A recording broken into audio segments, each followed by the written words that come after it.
Hi folks, this is Jack Spirko with another survival podcast video on YouTube. I've got the Optimus Crux fired up. This isn't really going to be a review of the Optimus Crux. I'm going to do that for you eventually. But I really like this tool, and it comes as part of a cooking set, so I figured I'd use this as a follow-up to the Harmony House video. I'm going to go ahead and set this on here, and I'm going to tell you what's inside it, so you can recreate this using your own ingredients, whether they're from Harmony House or anywhere else. But what we're going to do is bring this to a boil.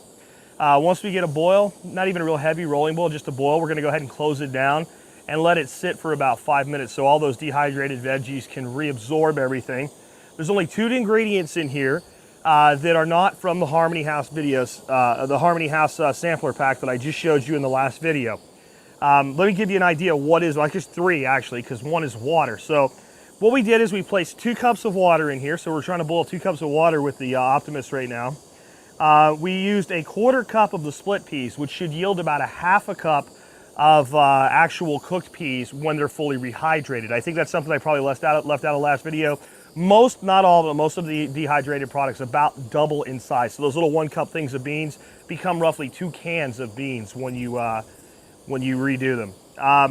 I also used 2 tablespoons of the Hamish bits. I used 1 tablespoon of white onion. I used 1 tablespoon of dry celery.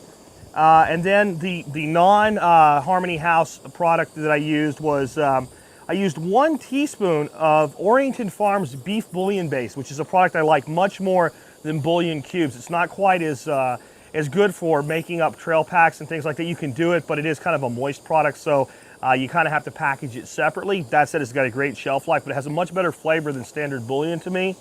And I also used 1/4 teaspoon of cumin. Why cumin? Cumin is not traditionally used in beef or split pea soup.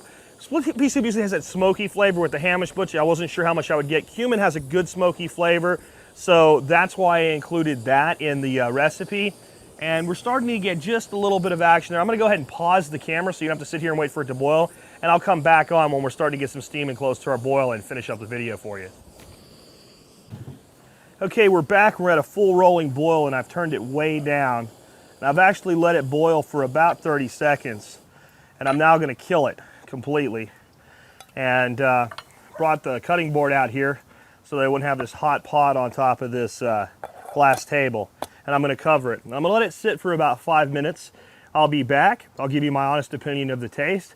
I can tell you I've already tasted one of the Hamish bits, and it's not bad. But if anybody says they taste just like ham, I don't quite buy that, and I won't tell you that either.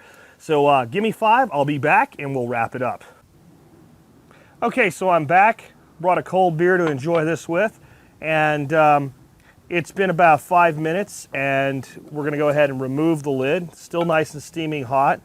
I brought a ladle. I'm not going to eat with this. What I'm actually going to do is I'm going to ladle some of this out, and since I'm camera shooting alone today, and I don't have the camera woman with me, I'm not going to be able to get a good close shot with the video camera, so I got my still here. Get a little bit more broth. And I'll take a still shot of this, and it looks pretty good. They say the proof is in the pudding, so I'll go ahead and give it a taste and give you my honest opinion of what we've got here. It does not look like typical split pea soup. That's reasonable in the time that we cooked it in. It doesn't get that thick type of response. It's kind of a thinner broth, more like a beef broth, and we did use a beef base because that's what I had around the house to try it with. I've got a little bit of everything here. Let's give it a taste. All the vegetables are soft. It tastes incredibly fresh. Let's try a Hamish bit now that it's had a little bit more time. The Hamish bit gives it a good flavor. It's nice. It's not bad. There's no way I would complain about having to eat it. It doesn't taste like ham to me. It tastes like ham-flavored, textured soy protein, which is what it is. The carrots are really sweet. Peas are good. Let's try just pulling out an onion and some celery. That's got a good flavor. I would never complain about eating this on the trail or eating this during an emergency power outage or something where we had to rely on cooking with a camp stove or something like that. So first pass on the Harmony House products are really good, really flexible. Whip this up. It took me 2 minutes to put this together, folks, before I got all the camera and everything ready to go.